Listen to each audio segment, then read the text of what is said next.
Bismillahirrahmanirrahim. Assalamualaikum warahmatullahi wabarakatuh.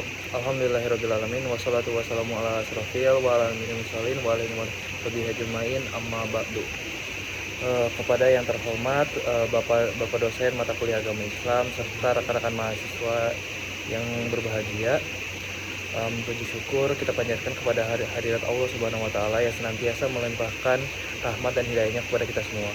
Shalawat serta salam senantiasa kita curahkan kepada junjungan Nabi kita Nabi Muhammad SAW, kepada keluarganya, para sahabatnya, dan kepada seluruh umatnya hingga akhir zaman.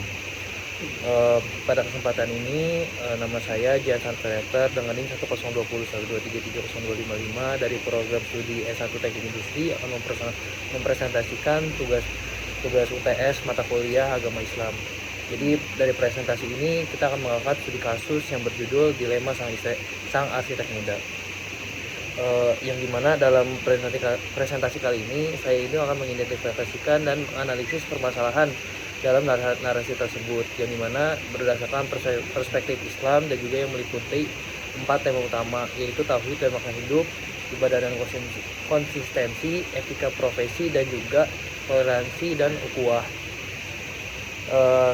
Agar tidak lama-lama, saya akan masuk ke permasalahan yang pertama, yaitu kalau misal dalam narasi yang dari Farhan itu sendiri digambarkan seorang arsitek muda yang sukses secara materi, namun merasakan kehampaan dan atas krisis identitas, dan ia pun mempertanyakan tujuan hidupnya dan merasa pencapaian duniawi tidak memberikan ketenangan batin.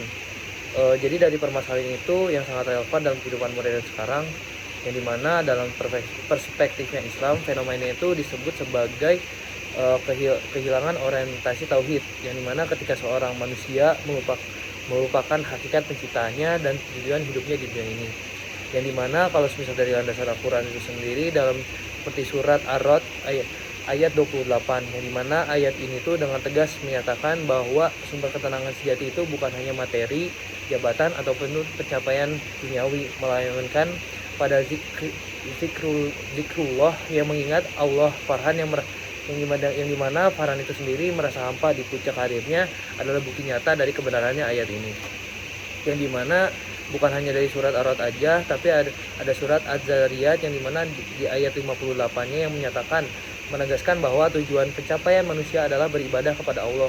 Jadi ketika Farhan hanya mengejar pencapaian materi tanpa berorientasi pada Allah, dia kehilangan arah karena telah menyimpang dari fitrah penciptaannya.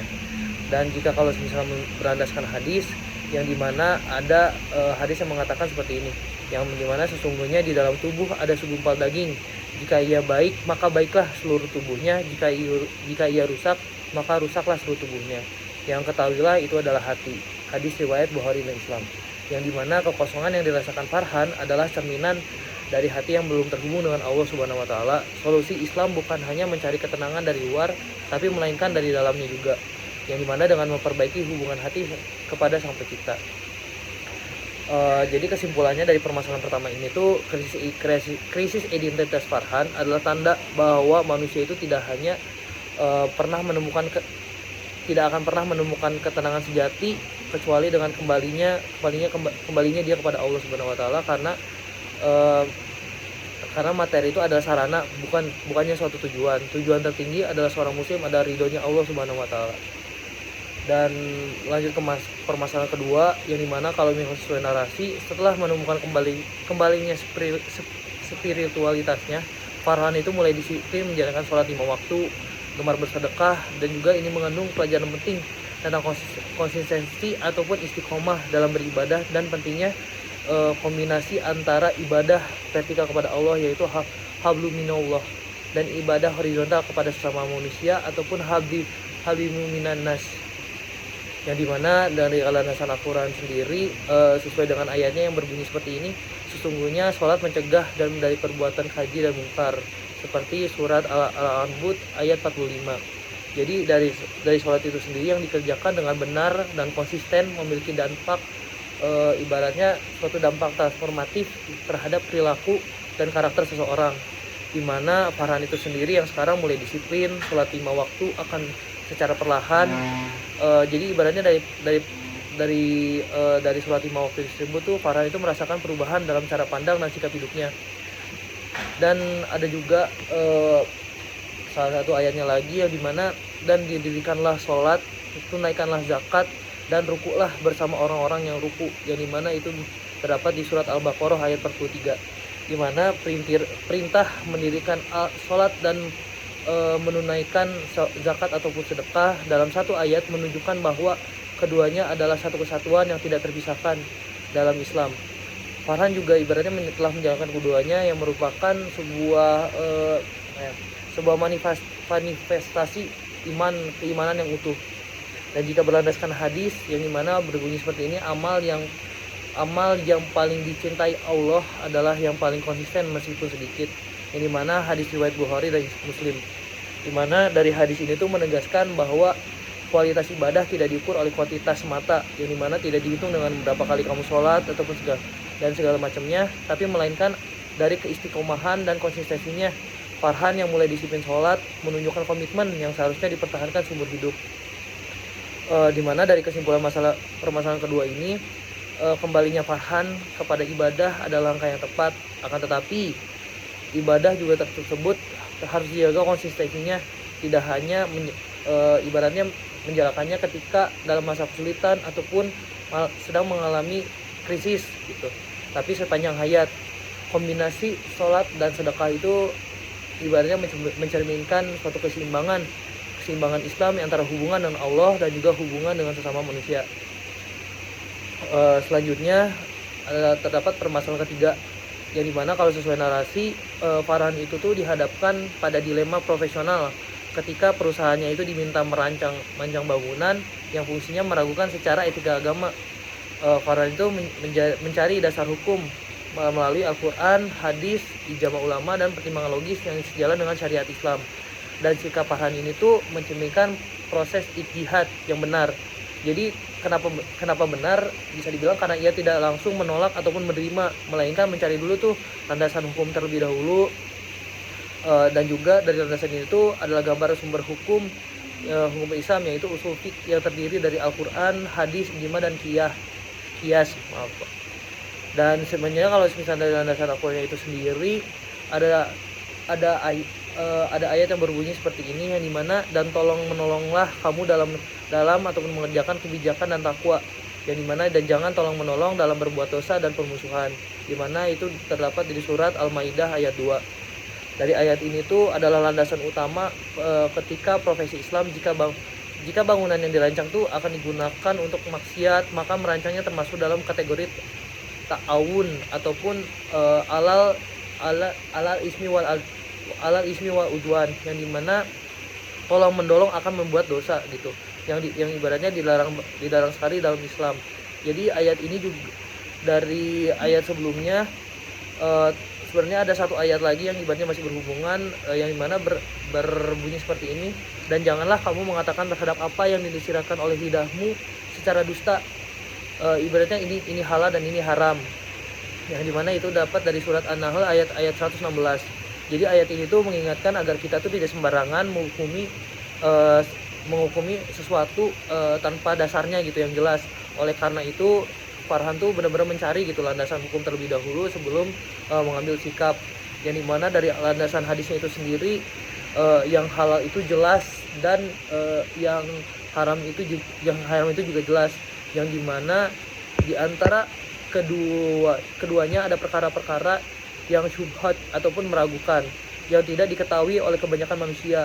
Barang siapa yang menjaga dirinya dari syubhat, maka ia telah membersihkan agama dan kehormatannya, yang dimana itu dari hadis riwayat Bukhari dan juga Muslim. Jadi dari hadis ini juga sangat relevan dalam kondisinya Farhan, yang dimana jika fungsi bangunan tersebut masih meragukan atau syubhat, maka sikap yang paling selamat adalah menghindarinya ataupun menutup jalannya menuju keharaman, dari menuju ibaratnya ditutup seperti itu loh. Dan jadi kesimpulannya dari masalah ketiga ini tuh, Farhan itu telah menunjukkan ibaratnya integritas seorang muslim profesional dengan cara mencari landasan hukum terlebih dahulu, dan juga etika profesi dalam Islam bukan hanya soal kualitas kerja, tapi juga soal keberkahan dari apa yang dia kerjakan. Jika suatu pekerjaan berpotensi menjadi sebab terjadi kemaksiatan, maka seorang muslim tuh wajib menolak salih ataupun mencari solusi yang sesuai syariatnya. Dan selanjutnya ada masalah keempat dan yang terakhir, yaitu yang itu ibaratnya dalam sebuah naskahnya itu seperti toleransi beragama. Kalau misalnya sesuai dengan narasinya, ibaratnya terjadi ketegangan antara saat staf Farhan yang berbeda keyakinan mengenai jadwal penggunaan ruang istirahat untuk ibadah, yang dimana Farhan itu harus menangani konflik ini tuh dengan prinsip yang saling menghormati antara umat beragama tanpa mengesampingkan rasa persaudaraan antara sesama muslimnya. Jadi situasi ini tuh mengandung dua isu utama, yaitu pertama, bagaimana Islam memandang toleransi terhadap pemeluk agama lain. Kedua, bagaimana menjaga ukhuwah ataupun Islamiyah sekaligus menegakkan keadilan di tempat kerja.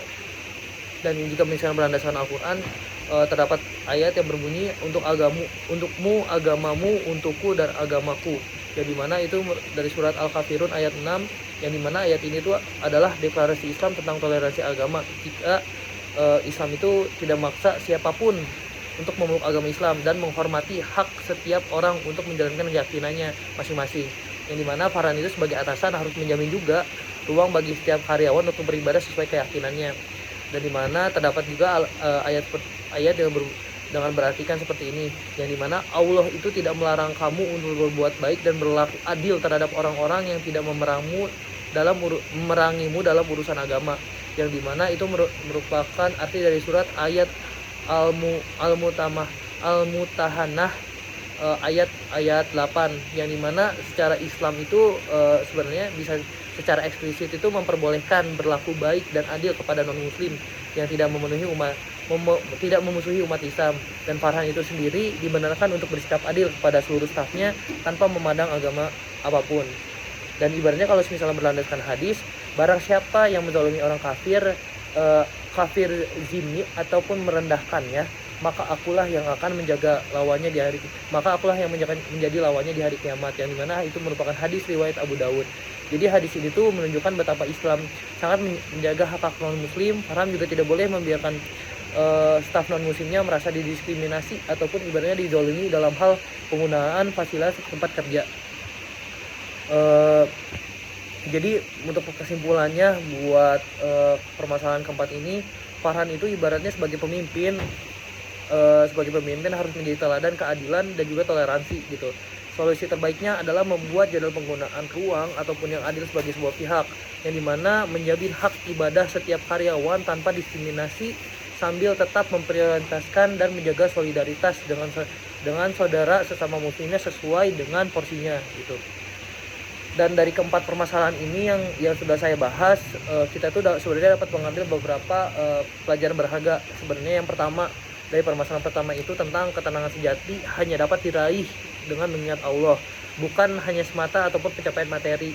Yang kedua, ibadah yang konsisten dan istiqomah adalah kunci keseimbangan hidup seorang muslim. 3. Etika profesi seorang muslim tidak terpisah dari syariat. Ibaratnya halal dan haram itu harus menjadi pertimbangan utama dalam setiap keputusan profesional. 4. Toleransi dalam Islam adalah bersikap adil kepada semua orang tanpa mencampurkan akidah.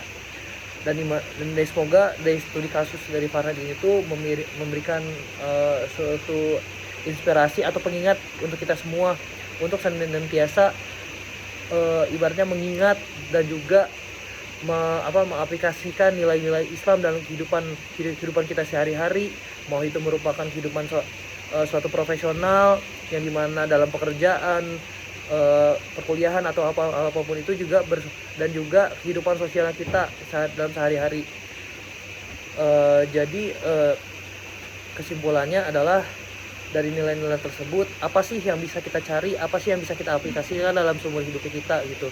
Dan tidak hanya pengaplikasian itu tuh merupakan suatu hal yang ibaratnya itu tuh merupakan suatu event yang cuma satu kali doang gitu untuk dilakukan, tapi untuk dibawa seumur hidup gitu.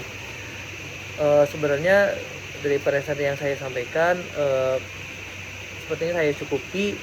Dengan demikian saya mohon maaf bila ada terdapat kekurangan dalam pencapaiannya ini, dan maaf juga kalau misalnya ada persalahan kata, dan semoga dari hasil video saya ini merupakan suatu hal yang bermanfaat bagi kita semua. Assalamualaikum warahmatullahi wabarakatuh. Saya Jian pamit undur diri.